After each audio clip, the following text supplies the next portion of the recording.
അളിയാ എന്തുവാടാ ഇത്തവണ അവാർഡ് കിട്ടിയ എല്ലാവരും എലിജിബിൾ ആൾക്കാരല്ലേ? ആ അത് എനിക്ക് ഇന്നലെ ടെൻഷൻ ആയിരുന്നു കേട്ടാ. ഈ അവാർഡ് അനൗൺസ് ചെയ്യാൻ തലേ ദിവസമേ ഞാൻ ഉറങ്ങിയിട്ടില്ല. എനിക്ക് ഫുൾ ടെൻഷനായിരുന്നു. ഇവരെങ്ങാനും എലിജിബിൾ അല്ലാത്തവർ കൊടുത്തുള്ളൂ എന്ന് പറഞ്ഞ് ഭയങ്കര ടെൻഷനായിരുന്നു.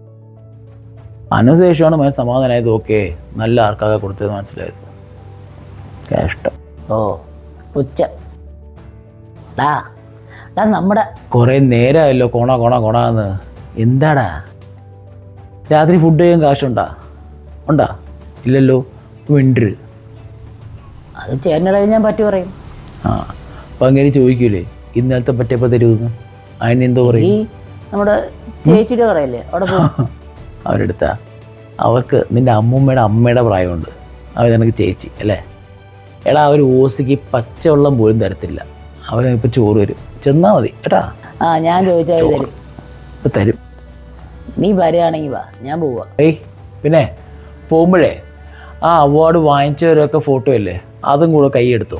സോ അവർ കാണുമ്പോൾ ഭയങ്കര സന്തോഷിക്കും. ഓ ചോറും സാമ്പാർ അവിയലും എല്ലാം തരും കേട്ടാ. ചോറ് പിന്നെ ഏത് അവാർഡിനെ കുറിച്ചാ പറയണ?